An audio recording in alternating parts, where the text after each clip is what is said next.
வணக்கம். மேட்டூர் அருகே கூடைப்பந்து போட்டியில் தோல்வியடைந்ததால் பள்ளி மாணவர்களை கடும் வார்த்தையால் திட்டி சூக்காலால் அதாவது உடற்கல்வி ஆசிரியர் எட்டி உதைக்கும் காட்சிகள் தற்போது சமூக வலைதளங்களில் வைரலாக பரவி வந்தது. குறிப்பாக சேலம் மாவட்டம் மேட்டூர் அடுத்த கொளத்தூரில் அரசு உதவி பெறும் மேல்நிலைப் பள்ளி செயல்பட்டு வருகிறது. இந்த பள்ளியில் 1200 மாணவர்கள் பயின்று வருகின்றனர். கொளத்தூர் சுற்றுவட்டார பகுதி மட்டுமின்றி தருமபுரி மாவட்டம் நெருப்பூர், நாகமலை, ஒட்டனூர் உள்ளிட்ட பகுதிகளில் இருந்தும் மாணவர்கள் அந்த விடுதியில் தங்கி படித்து வருகின்றனர். இந்த நிலையில் கடந்த 2 நாட்களுக்கு முன்பு பள்ளிகளுக்கு இடையே விளையாட்டுப் போட்டிகள் நடைபெற்றது.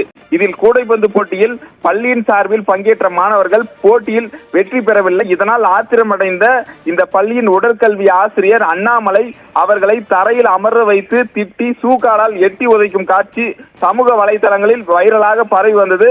குறிப்பாக அந்த மாணவர்கள் தரையில் அமர்ந்து கண்ணீர் விட்டு அழுதபடி அதாவது ஆசிரியரிடம் கதறி அழும் காட்சிகளும் சமூக வலைதளங்களில் வெளியானது. இந்த காட்சிகள் தொடர்ந்து சமூக வலைதளங்கள் வெளியான நிலையில் தற்பொழுது மாவட்ட நிர்வாகம் அதாவது உடற்கல்வி ஆசிரியரை பணி நீக்கம் செய்து மாவட்ட ஆட்சியர் உத்தரவிட்டுள்ளார்.